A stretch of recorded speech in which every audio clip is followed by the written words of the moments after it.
$500,000 and a hand on my waist, two things I never expected would come to define a single year of my life.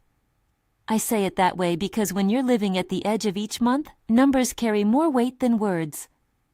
Numbers tell you whether the lights stay on, whether the twins can finish their school project, whether the medicine for Seu Carlos's cough gets paid for this week or next. $3,500 was the number that fit inside my life like a thin, stubborn coin. My salary from the family in Murumbi who kept me on as a governess and housekeeper. I rose before the city woke, worked until past nightfall, and whatever was left, if anything, went into a pocket I never trusted. The alarm at 4:30 is the first bell I honor each day. It is both a promise and a threat. It promises bread, it threatens exhaustion. I make coffee for my girls, Julia and Juliana, two halves of the same laugh, the same stubborn braid that always comes undone. I wash Seu Carlos's face, tuck a blanket around his thin shoulders, count his breaths before I leave. I lock the door of our small apartment and take the 5:30 bus that rattles past closed shops and street vendors who don't notice whether you're tired or not. I get to the mansion by 7. Marble floors that make me feel like I am walking on someone else's life. A dining room set for 12. A man who knows how to call a private car by the hour. Linens folded with the precise patience of people who fear no shortage. My hands know two kinds of work. The quick, efficient motions required in a kitchen that serves 15 at a time, and the slow, careful way you coax a reluctant teenager out of bed. I scrub plates in the restaurant at night, my skin raw from hot water and detergent. I count bills in the dark, one more time, like a child making sure her coins are still there. Interest on that invisible thing that hovers over me, an unpaid, unaffordable loan that I didn't sign, ate $450 from my possible quiet each month. $450 is a tooth you can lose and still keep smiling, but it builds teethlessness out of you. The debt didn't just eat money, it ate dignity, the kind you can't buy back with a nicer dress. There were no illusions. I was not naive about class. I swept the layers off their wealth every morning and then put it back on to be admired. But there were moments, small, accidental, that made me remember there were people inside those rooms. A photograph always sat on Mr. Arthur's study desk, a sepia face of a woman with the kind of quiet smile you learn to imagine without touching. Once, I ironed a shirt, and for a second the curve of my wrist in the light must have reminded him of that smile. He stopped and said something soft. "You look like her," he said, as if naming a ghost. It could have been one of those throwaway comments rich men make to feel less alone. Instead, it became a hinge. He began to notice me differently. He left small things by the kitchen door. A better kind of soap for my hands, a packet of tea he preferred when working late. He asked about my daughters, about Seu Carlos. He started inviting me to stay after the family's dinner, no longer just to finish the linens, but to sit for coffee, to answer a question about the house, then to share a plate that, till then, had seemed too elaborate for my hands. At first I told myself it was curiosity. A man who lives surrounded by so many people is still terribly alone if he has no one to sit with. He told me about phone calls that ended in the dark. He told me about the way the dining room felt empty after the funeral of his wife. He spoke with care and a strange, brittle vulnerability. When he talked about the photograph, his voice dropped in a way that made me understand he was not being rhetorical. He noticed the scar above my knuckle where I had cut myself years ago washing fish. He noticed the way I wrapped my hair when I was tired. He noticed things that, until then, had been invisible. He noticed me. The hour he offered changed everything on paper. "If you want," he said one evening, while we cleared Crystal and the rest of the house slept, "you could stay later. I will pay you more. You could stop the restaurant." $3,500 was the number I had been baptized with.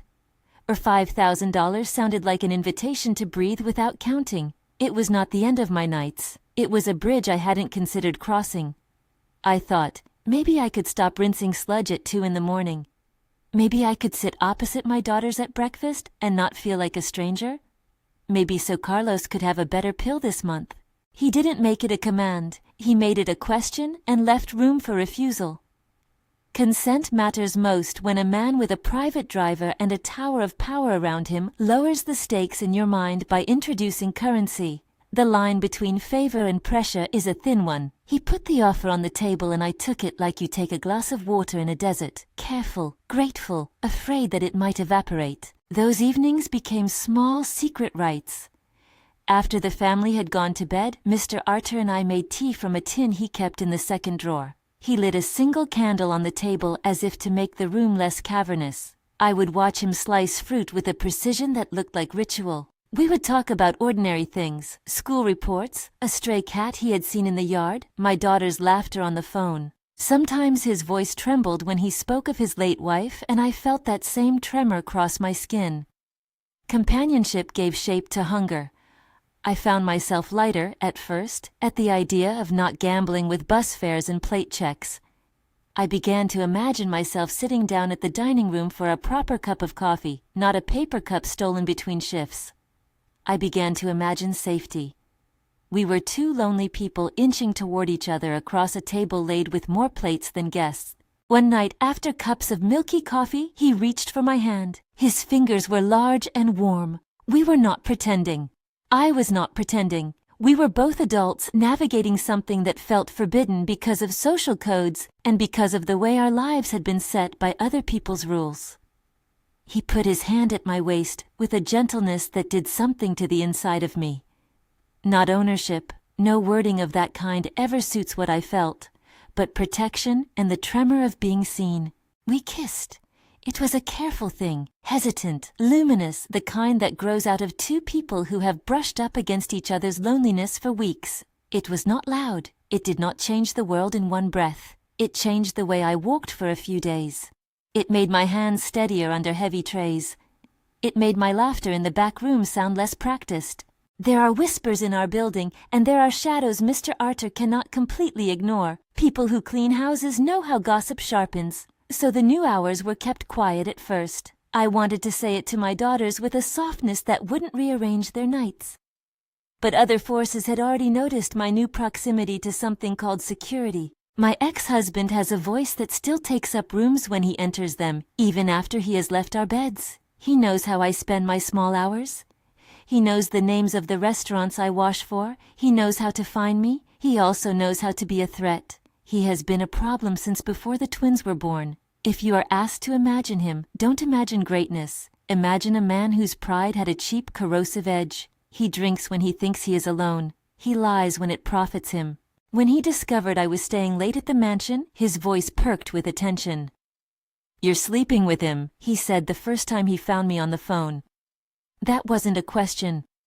When you try to tell someone like that the truth is complicated, he does not want to learn complications. He wants leverage. He wants you to shrink. He did not invent the leverage. It slid into my life like a sealed letter. A year earlier, while I was being held together by thin ropes of necessity, my name had been used to sign a loan. 3 years, big numbers, a past I never saw.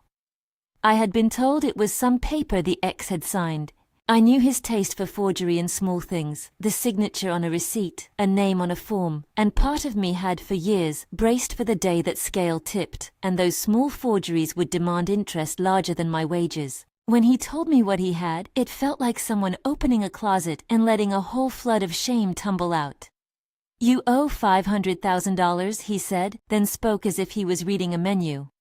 "They have your name. If you don't pay, they send it to your employer. You lose the house, you lose the job. I can make it easy for you." His voice was both cruel and practical. "Give me $2,500 a month and I'll keep quiet." $2,500 a month, when I had been earning $3,500, meant life reduced to a nail, hammered tighter and tighter. It would not stop the interest. It would not stop the calls from people who had no mercy. It would buy me silence, and silence had its own price. He knew the exact amount that would cripple me without outright killing the pretend life I had built. Of course I denied it at first. I begged him for patience. Sometimes he slammed the phone down like a judge closing a court. Sometimes he said he would go to the bank himself. The bank, the distant, impersonal one where forms live in cool drawers, had that number, they said.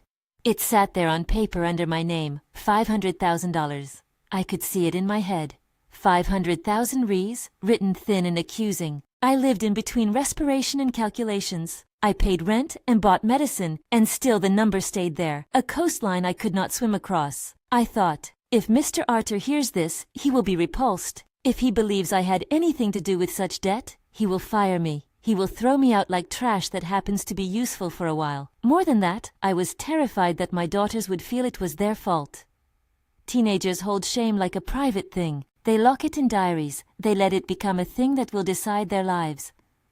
I would not let my girls become coffin quiet about my mistakes or about my husband's sins. I told no one for 2 days because silence felt like a shelter. But secrets rot. They find an exit through a cracked plate or a sloppy kitchen towel. Julia caught me once staring at our kitchen table, fingers over the rim of a mug, and she asked in the small public way children do about things they fear, "Are you okay, Mom?" I told her yes. The word came out small and angled. She studied me with a seriousness that made me see her as an equal for the first time in years. Juliana, who is the braver of the two, nudged my hand and said, "You look tired." Tired, yes, but not yet broken. The ex-husband's calls grew bolder. He started threatening exposure to the mansion. He left messages with accusations that were thinly veiled commands. He used the language of the powerless who became angry. "You think you can hide?" He reminded me of every small thing I had been over the years, every time I had taken less than I deserved, every time I had tolerated his absence. When you live inside fear, you learn how to let small things keep you steady. I bought Juliana a school uniform even though I had no right to celebrate. I cooked the twins' favorite food on the nights I worked late because those small domestic celebrations were acts of defiance. Still, the debt hung like an animal in the wall. The first time I thought of telling Mr. Arthur everything, it was because I saw the way he looked at that photograph, like someone holding evidence of a life he once had, and now wanted to keep from being lonely. Whatever shame I held felt like a possible corrosion of whatever fragile honesty we had formed. I rehearsed the words in the kitchen sink with my hands deep in soapy water. "There's a debt. He says I owe." And then I would stop because the sentence felt like a rope I did not know how to climb. The evening I finally decided to speak, I carried the secret in me the way one holds a damp cloth that refuses to wring dry. I came back to the mansion with my apron tied and the scent of citrus on my hands. He was in his study, lights like a small constellated map of his life. He looked up, and with a softness that surprised me said, "You can tell me anything. It is a peculiar thing, to hand over shame. It is heavier than I imagined." I told him about the call. I told him about the forged document I had never seen until the ex-husband's voice put it in my mind like a needle. I told him about $500,000. I told him about the threats and the $2,500 per month he demanded.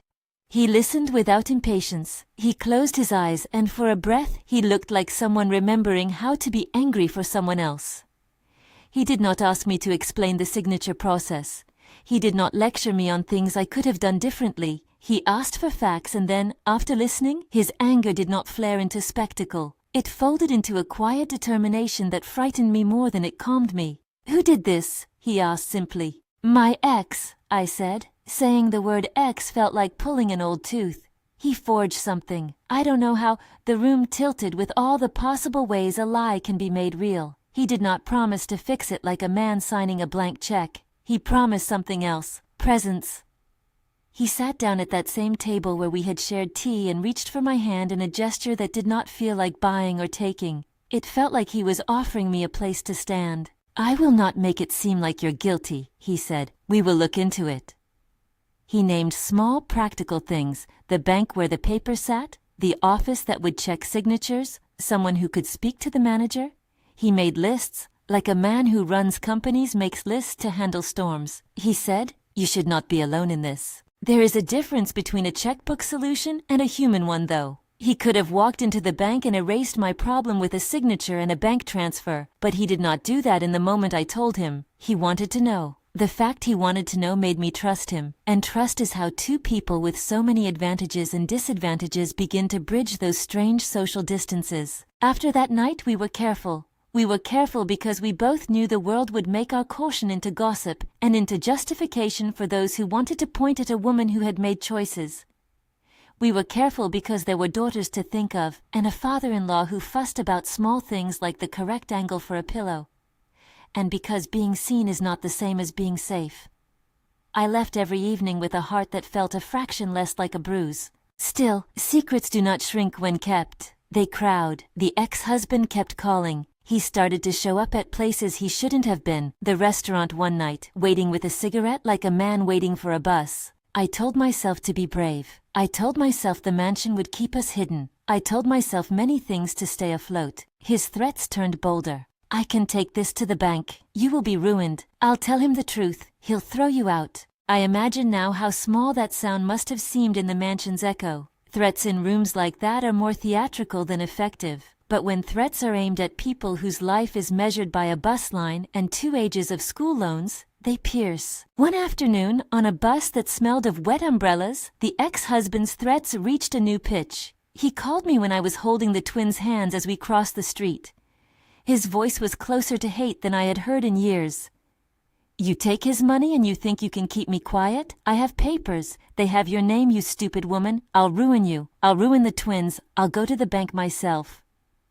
I felt my body leave me. For a second my legs forgot how to hold me when I stepped off the curb. I wanted to laugh, to say that men like him always failed at invention. I wanted to say that he was lying, but the world has invented 1,000 small ways to punish. He said the bank had the file. He said the signature was on paper and the paper had a date. I did the only thing possible to a person who had been iced with fear. I went home, watched the twins play and pretended to be ordinary until night dropped and brought its own secrets. I sat at our kitchen table, the one with a leg glued in the past, and watched the small circles of coffee in the worn wood. I was on the edge of decisions I had not imagined making. Divorce had been a word I had pulled like a thorn before, and now it hovered like an actual option that might free me legally even if it did not fix everything else. I did not sleep that night. I thought of the daughters' faces in the dark. I thought of how Juliana hummed to herself when she made a bed, and how Julia drew comics in the margins of her homework. I thought of Seu Carlos's cough, and of how he tapped his hand on the tray when he wanted more tea. When morning came, I took the twins to school and watched them walk away like 2 birds who believed in their own wings. I went back to Mr. Arter's house with a knot in my throat and a secret tucked under my blouse. I told myself, as people who have survived much repeat to the mirror, that I had carried worse. I had not, and perhaps we never carry less than what it feels like. That day, in the kitchen of a house where the clocks do not suffer the same time I do, I made coffee and set it down on the tray and tried to find the right moment to speak. He looked up at me from the table and for a moment there was only the small sound of spoons against china. "We need to talk," I said. He did not startle. He folded his hands like a man who had learned how to make storms manageable. I told him everything, every detail that could be put into words without asking the world to save me. When I finished, the silence that sat between us was not pitying. It was clear. "You did nothing wrong," he said. Those words are not trivial. They are not cheap balm. To have someone who could have chosen to be angry with you for the circumstances instead choose to stand beside you is a kind of currency that is not written in ledgers. It is a choice. It is a vote. He reached for the phone. "We will start with the bank," he said. "We will look at the file. We will find the signature. We will ask questions." I believed him in the way someone believes sunlight might warm them again. Belief, in a life like mine, is not infinite. It is rationed. But in that moment, I allowed myself to imagine a future that did not begin with a demand letter. And yet, danger never sleeps. That same evening, after I had gone home and kissed the twins and told myself aloud that tomorrow would be better, the ex-husband made a new move. He called and left a message that took the thing from being invisible and planted it like a flag on a hill. He had sent a photograph of a document to the mansion's office with my name and the number $500,000 in black ink. He had delivered it like a bomb. When the manager of the house called to say there had been a letter, my throat closed. My mind dove into a long list of what-ifs. What if he files it with the police? What if the bank calls the company? What if the mansion, my new source of quiet, became the place where my shame was announced in a single click? I felt the old shame move through me like a draft. It is one thing to be ashamed for something you have done. It is another to be accused of something you did not. That second kind of shame is sharp and neighborless. It slices you off from people you thought you could trust. I walked into the small bedroom we shared and sat on the edge of the bed with my robe hanging loose. The photograph of the twins on the bedside table watched me. Juliana's ears, Julia's crooked smile, those faces that had nothing to do with signatures, but everything to do with my life, looked at me like the small judges they were. I picked up the phone and dialed the only number I knew would make me either smaller or stronger. I called my father-in-law and said, with my voice quartered into something voluntary, "We need to talk." When he answered, sleepy and gruff and alive in a way that never meant anything bigger than the present, I felt a little less alone. "Everything all right?" he asked. I told him there was a paper. I told him $500,000. I told him the ex-husband had threatened us with it. He did not curse or waste breath. He said, in his small old man voice that I've always loved for its stubborn tenderness, "Then we will face it together." He asked only one question. "Do your girls know?"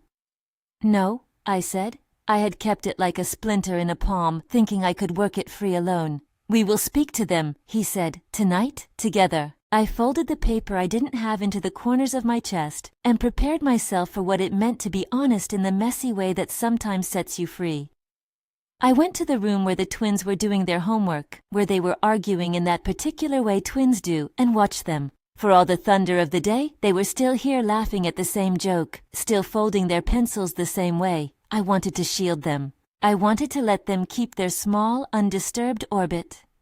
When I told them at dinner, they listened, and then they became sharp and protective in a way that broke me open.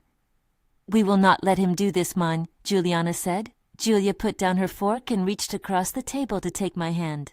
"We are with you," she said. Their voices were small but true. "I think the first time you realize your children are on your side, without thought of their own comfort, you understand love as a force that dethrones shame. It does not erase the facts on paper. It does not heat the cold signatures into softer ink, but it makes the work of moving forward less solitary." That night, after the dishes and the last coughs from Seu Carlos's bed, I lay awake and tried to map out the next day. Speak to a lawyer, bring the document to the bank, ask for proof of the signature. The words were all there like tools on a bench, but I didn't know which to hold first. I was tired in a way that meant more than muscle. I was exhausted of pretending that everything I did was enough. I heard the muffled sound of Mr. Arthur moving in his part of the house, the hum that belongs to people who think money can fix many things. I did not believe money could fix this. Money could erase a number from a paper. Money could not unmake a marriage or a past. Money could, at best, create a calm in which truth could be heard. Still, his presence felt like a harbor.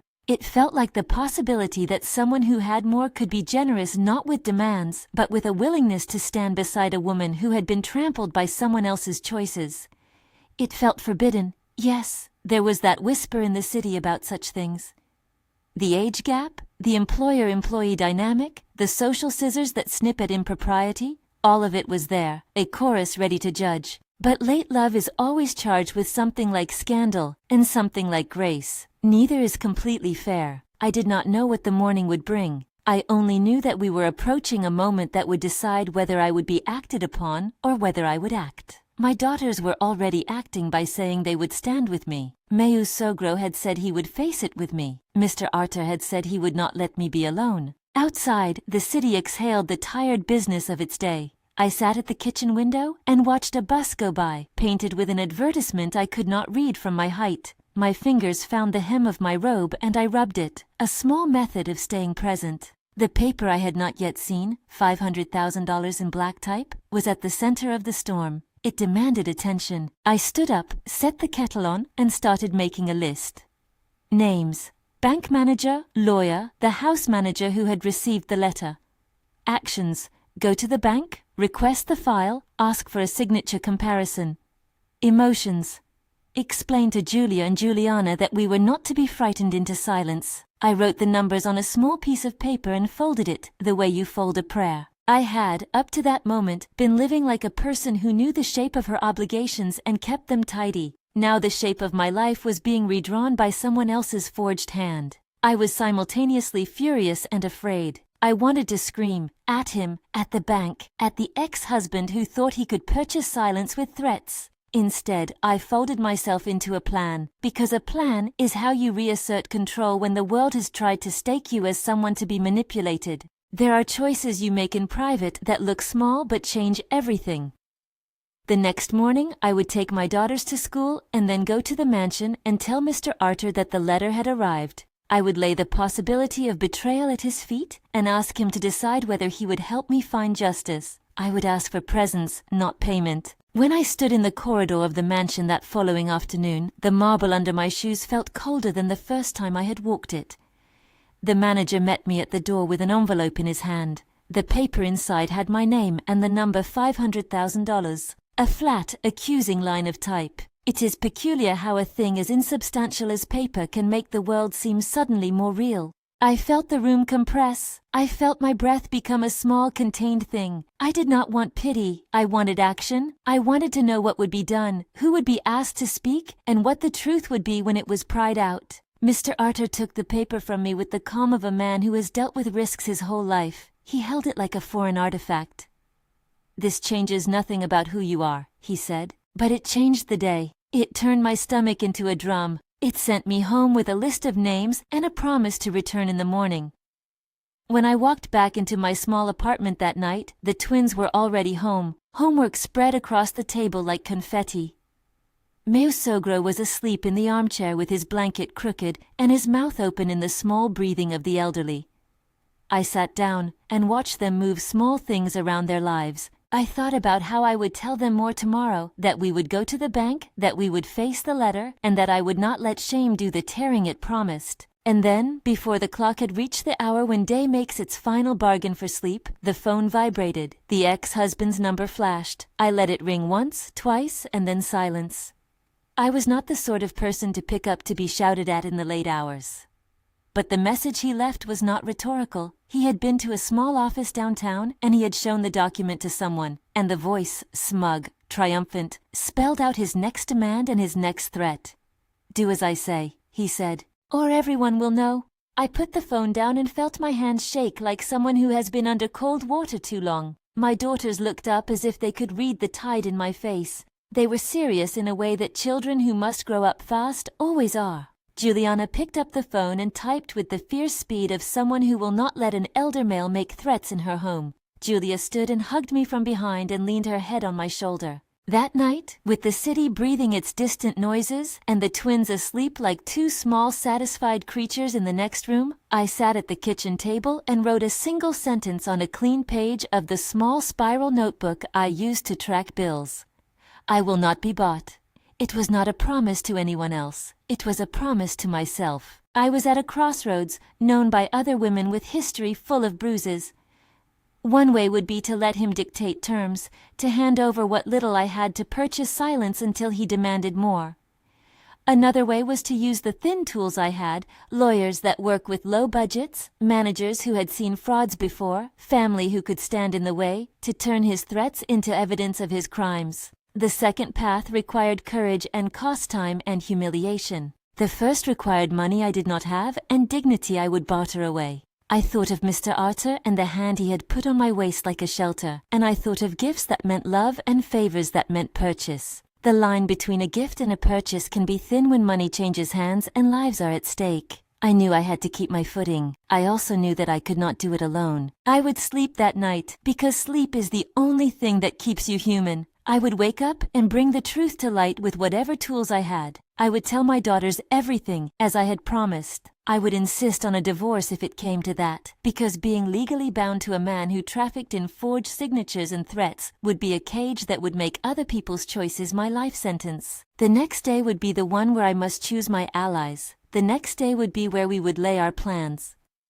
The next day I would knock on the heavy door of the mansion and ask the man who had seen me at my worst to stand in a way that would not purchase me but would protect me. I did not know how any of it would end. I only knew that the number $500,000 existed in the same breath as a hand on my waist, and that both would shape the months to come. If this is gripping you, stay with me. There is a moment coming that changes everything. The morning after I wrote that sentence, I will not be bought, I cut the list I had made into smaller slips, tucked each slip into my apron pocket, and carried them like prayers.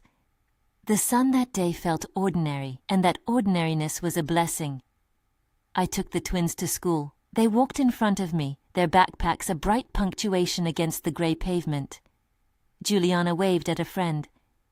Julia kept talking about a science project. Their lives, stubborn and ordinary, were the reason I refused to be small. At the mansion, Mr. Arter met me in the study with the kind of quiet that had stopped feeling accidental. He placed a folder on the desk and we sat. He had already spoken with someone at the bank, he said. He had called a lawyer, a man who kept his voice low and his sympathy private. He had asked questions, and the bank had agreed to look. He had not promised to erase the number. He promised to stand up where an employee with a small surname could barely be heard. "Are you sure you want me to do this?" he asked. I said yes. I said it with the small, terrible certainty of someone who had decided she would rather be vulnerably honest than quietly complicit. We went to the bank the next day. The building smelled like polished wood and old paper. The manager, who introduced herself with a practiced smile, led us into a glassed room and laid the file on the table. The signature on the loan was there, a thin black line across a page. The clerk brought a magnifying lens and a stack of other papers. They compared ink, dates, a rhythm of a hand that did not move like mine. There were ways to say forgery without turning it into a spectacle. Professionals have a way of doing that. They used terms I mostly did not understand and then translated them into plain facts. The document bore signs that did not match my known signatures. Some dates had been adjusted. The manager said, with solemn courtesy, that the bank would open an inquiry. It would take time, she said. It would not disappear by morning. She also said something I had not expected. There are fees and interest. If a payment were made now, the total would be $575,500. Saying the number aloud made it feel more solid, more possible than an accusation that hung like fog. The $507,500 figure landed in my chest like a bird. It was still a mountain. But hearing the manager place it on the table meant someone had counted and found the shape of the problem. Numbers can terrorize you. They can also give you a way forward. On the walk back to the car, I could see the twins in my head, small hands, fingers sticky with jam. I could see Seu Carlos tapping his spoon for a refill. I thought of paper and of the way some men fold lives into their pockets and carry them like trophies. I thought of my ex-husband's crude grin and the way he had always believed a threat could be turned into a rent. We organized things quietly. The mansion's manager offered to let me take a day off that would feel like a strategy rather than a surrender. Time to see a low-cost legal clinic. Time to speak to the lawyer Mr. Arter had recommended. My father-in-law called his brother, who knew someone in a small notary office, and arranged for copies to be made. The web of help grew, not because the world owed me, but because some people in my orbit chose to act. My daughters did not flinch when I told them what had happened. They flinched at the idea that I could be harmed. They roared in ways that made me proud. Calls to a cousin who works at a bank. A teenager's internet search that turned up forms and rights. A heated whisper at the dinner table that drove the ex-husband's imagined threats into the light. They were fierce. They kept telling me what I already knew, that I deserved better. When the ex-husband realized the bank had been contacted, his voice shifted like a sliding door. His threats became panic. He began to call less like a man issuing commands and more like someone terrified of his own exposure. That change convinced me that we were on a narrow ridge. If we pushed hard and fast enough, the weight of what he had done might turn toward accountability. Divorce had become a real, practical tool more than a bitter symbol. I had signed the papers once, in a different life, with a younger hand that had believed silence was safer than argument. Now I sat at a small cafe with a lawyer who looked like he had aged between two cases and my ex-husband, who arrived late and with the kind of swagger that collapses when confronted with paper. The setting was deliberately neutral. A round table, a pen, 2 cups of coffee that went cold. He had come prepared, in his way, with the confidence of a man used to playing with small flames. "You'll not take the twins," he began, as if the right to argue had been granted. He attempted to use my fear like currency. "We can arrange something. You keep working. I keep quiet. You know how this works." He thought I would bend. I looked at him, really looked. At the familiar set of his mouth, at the fatigue that had settled into the grooves of his face. I felt no pity, only a kind of exhausted clarity. I had learned to count my obligations. I had learned to read men who measured their worth by the number of people they could frighten. I signed the divorce. I signed it without drama and without fanfare. We agreed. Custody of the twins remained with me. No alimony demanded. No drawn-out fight over debts that were not mine. The agreement was radical in its simplicity. It was a cutting of threads. He left more surprised than violent. Perhaps he miscalculated the cost of small men's threats in a world where women are learning to set boundaries. When we left the cafe, I felt light in a way that surprised me. Not because the paper erased everything, but because it created a legal space where I no longer had to be measured by his decisions. That space allowed me to stand upright. My daughters hugged me outside the cafe, their arms firm and certain. Meu sogro pressed my hand in his and said, with the old man's short breath, "Now you can move." His blessing was less about permission and more about the dignity of choosing. I went to Mr. Arter that afternoon and told him what had happened. He listened.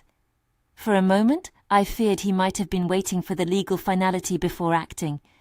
He took my hands in a calm that felt like an anchor. "You did the right thing," he said. He did not say, "I told you so." He said, "We will go to the bank together." On the day we went back to the bank, the twins came with me. They sat in the glass-walled waiting room with coloring pages, and I watched them like a woman who had learned that her children's steady breathing is the most persuasive evidence that you must fight. The manager met us again, now with a file visibly thicker, the inquiry underway. The bank had flagged the loan as suspicious and was prepared, administratively, to freeze certain actions. The manager explained things with bureaucratic calm. She avoided dramatic phrases. She used the kind of language that replaces panic with procedure. Then Mr. Arter reached across the polished table, not to snatch or to claim, but to close the chapter that for months had been eaten at the edges. He told the manager he would make a payment that day to clear the account so the calls would stop and so I could breathe. He asked only one condition, an odd request for a man of his means and power, and the condition mattered as much as the money itself. He said simply, "No secrecy, no humiliation. If she accepts my help, it must begin with honesty. I will not be part of a bargain that suggests purchase." That was the one condition he had always hinted at. Not that I owe him a life, not that I would be reduced to gratitude alone, but that any help must be given and received openly, with my consent and without the pretense of transactional silence. It was a line that protected my dignity. It allowed me to accept without feeling like my life had been priced on a ledger. We went to the teller together. The bank's screen flashed numbers, and the transaction hummed with quiet authority. The clerk asked Mr. Arter if he wanted to confirm the amount. He did. He signed authorization. For a breath, the world felt like it had tilted toward possibility. The figure on the bank's receipt read $507,500. The clerk explained that figure as including interest and administrative fees, small arithmetic that felt like a clean sweep. The paper was thin and light in my hands. It might as well have been the air after a storm. When the bank updated the account, the phone in my pocket vibrated with notifications. I felt a release that was both enormous and intimate. I cried then, not in a theatrical way, but like someone who had held their breath for a long time and finally let air go. My daughters came to me and wrapped themselves around my legs. Meu sogro patted my shoulder like a man steady with small kindnesses. "Mr. Sa." Arter stood a little apart, as if to give us our moment. Then he walked over and sat across from me. The distance between the table and his chair felt like an actual space where two lives had been meeting. He did not hand me money, as if it were a bill to be traded. He slid the copy of the bank receipt toward me. "This is a gift," he said. "Not a down payment on you, not a purchase. A gift because I want you to be free." Hearing him say it mattered. Words shape how an act is perceived. He could have let the payment be a quiet administrative thing, and it could have been read as a favor that obliges. Instead, he spoke plainly. He declared not only the action, but his intention. "Why?" I asked, admitting the question that felt foolish in the face of such wealth. "Why risk your name in this, Mr. Arter? Why care?" He looked at me with a steadiness that was not immediately easy. "Because I have watched how you live," he said. "Because I have seen how you put yourself between others and the world. Because I admire the way you love your daughters and care for your father-in-law. Because in your tiredness there is a truth I respect. I do not want you to pay for someone else's crimes." Those words were not the eloquence of a romantic novel. They were practical, simple, shaped by someone who had run companies and learned how to value people by more than their transactional worth. He continued, "If you decide you want to be with me beyond this, if you choose me, we will do it without secrecy. We will do it as two people who consent. I am asking for a life, not a bargain." The confession, if that is what one can call such a measured adult speech, came with a look that suggested he had wrestled with propriety. I remember thinking then that love, late and complicated, often arrives like an apology for all the things the world did wrong. We did not rush into a label. There were small courtesies to negotiate. How would my daughters be included? What about Meu Sogro and his habits? Would people at the mansion look away, whisper? We talked like people who had years behind them, and who were learning how to make space for new attachments without erasing the past. The next weeks were about ordinary integration. Mr. Arthur began to meet my daughters properly, coaching Julia through a math problem, listening to Juliana recite a poem she had memorized, buying school books without fanfare. He took Meu Sogro to a specialist who recommended a care plan. I insisted he be part of the choices we made for the old man. He accepted, not as a man who orders but as someone who wants to share the responsibility. There were adjustments, 2 households blending at the edges. My daughters needed time to trust a man who had not been there for their childhood. They tested him in ways only teenagers do, questions posed like probes, silence like a gauze. He endured them with patient curiosity, bringing small trophies of attention rather than demonstrations of wealth. He attended a school night where Julia presented a project. He sat through a soccer game and afterwards asked questions about formations as if he enjoyed learning her world. We moved slowly toward cohabitation. I refused to be swept. He refused to buy consent with grand gestures. It was an awkward, humble choreography. I brought my chipped kettle to his kitchen. He offered to buy a new one. I left the kettle on the counter and used it, because keeping a thing that had years of family heat was part of my dignity. He left a vase on the windowsill with flowers that were later replaced by the twins' watercolor experiments. The father-in-law's care was a negotiation of love. We found a place that had rooms with sunlight, nurses with patient voices, a visiting schedule that allowed the twins to come often, and for Meu Sogro to keep his dignity. He complained at first. Old men will always complain, but then he took to his new nurse and her steady hands. He liked the lunches. He liked the fact that someone else made sure his socks were the right ones. One evening, when the washing of the day had been done and the twins were doing homework at a small table near the window, Mr. Arthur and I stood in the kitchen and cooked dinner together. He handed me a spoon like a man who had learned small tendernesses. We tasted a sauce and laughed at a mistake. My hands, used to hard work, felt a gentleness that was not foreign but newly assigned. The kisses we shared were slow and consensual, no drama, no consumption. They came out of being seen and wanting to see. They carried respect. Word spread, because it always does. There were whispers in the building. There were stale comments in the street. People judged. Some doors closed. Some people who had once been friendly drew away. But most of our world, my daughters, my father-in-law, my employer-turned-partner, stayed. That fidelity mattered more than the voices that judged. The wedding was small. I insisted on that. We chose a modest registry office one morning, with my daughters in their bright dresses and Meu Sogro with his favorite hat. The ceremony was not a spectacle. It was a decision made in the conclusion of months of hard living. We stood before an official who read legal words, and we answered with simple promises. His hand in mine felt like the final sealing of a pact, not of purchase but of partnership. Afterwards we celebrated with my mother's friends, a table set with rice and beans and the small pastries my neighbor knows how to make. Mr. Arthur laughed when someone danced badly. He stood in the kitchen and rolled up his sleeves and handed out plates. He was a man who could command boardrooms, and yet he did not mind cutting a cake with a neighbor's blunt knife. My daughters danced like old teenagers who have been given permission to keep joy. In the months that followed, life continued in both ordinary and extraordinary measures. The twins studied and grew. Julia received a scholarship to a program she had dreamed of, and I signed the papers without the sharpness of worry that had been my constant companion. Juliana joined a drama club and performed in a small theater where I cried from the front row. Meu Sogro's cough was not cured, but his days were gentler, and he found someone who remembered his childhood songs. Mr. Arthur retired from certain evenings of heavy work and instead kept a small routine of going to the garden with me at tea time. We learned each other's silences. People still asked questions. "Is it true?" they whispered, and I would answer simply, "Yes, it is true for us." The phrase did not license gossip. It carved a space of my own. My dignity had been reclaimed not by the money that had been given, but by the process of choosing.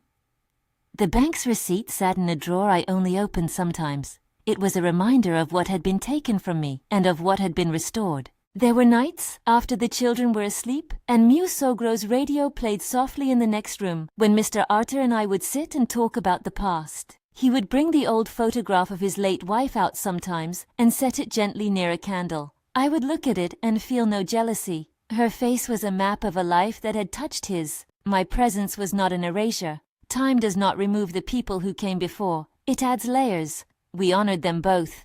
The ex-husband tried twice to stir trouble. Once he called a newspaper with a half-truth in his pocket, looking for scandal. The editor called and asked for a comment.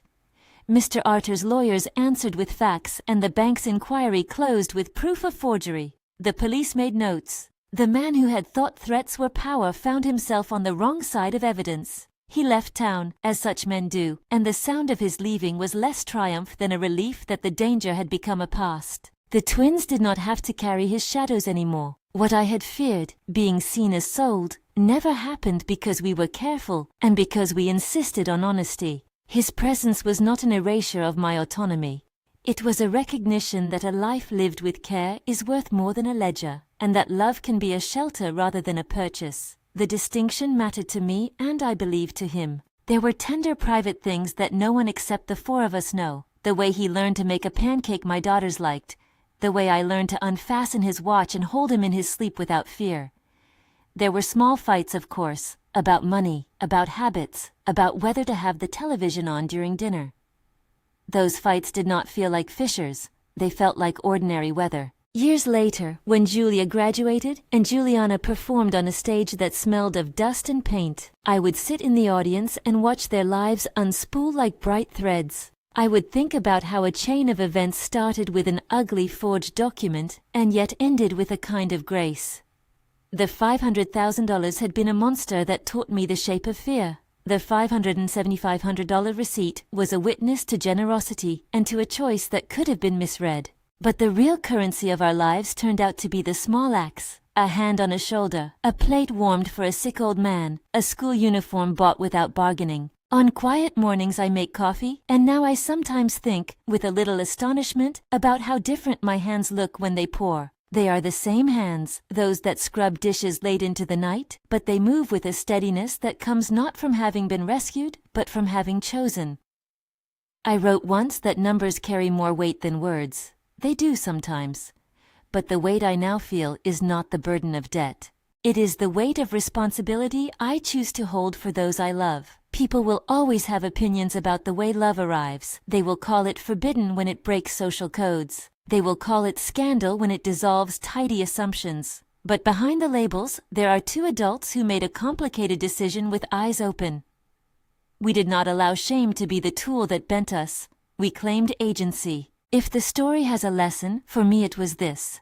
Dignity cannot be purchased, and neither can it be forfeited for survival. It is reclaimed in the small decisive acts, choosing honesty, choosing to protect, choosing justice over silence. Love, when it comes late, asks for patience and for the courage to be seen. It is not spotless. It is not a fairy tale. It is two people who decide to stand together in the messy work of living. On Saturdays, we still walk sometimes to the park in Morumbi. The twins run ahead and then come back to show me some new insect or a crooked leaf. Meu Sogro sits on a bench and tells a story about a distant childhood street.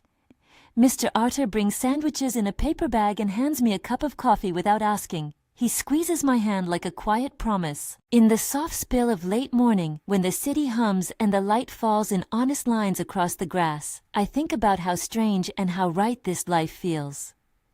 I think about the paper that nearly ruined me and the hands that helped me overcome it. I think about the bank's number and how a receipt can mean both power and care. If you take anything from this, know that it is possible to be saved without being purchased, to be loved without being owned. I am not naive about the world. I know there are men who would trade dignity for silence. I also know there are men who, when faced with another person's vulnerability, can choose to protect rather than possess. If this story moved you, share it with someone who needs to hear that dignity can be reclaimed, and that late love, when honest, deserves a chance.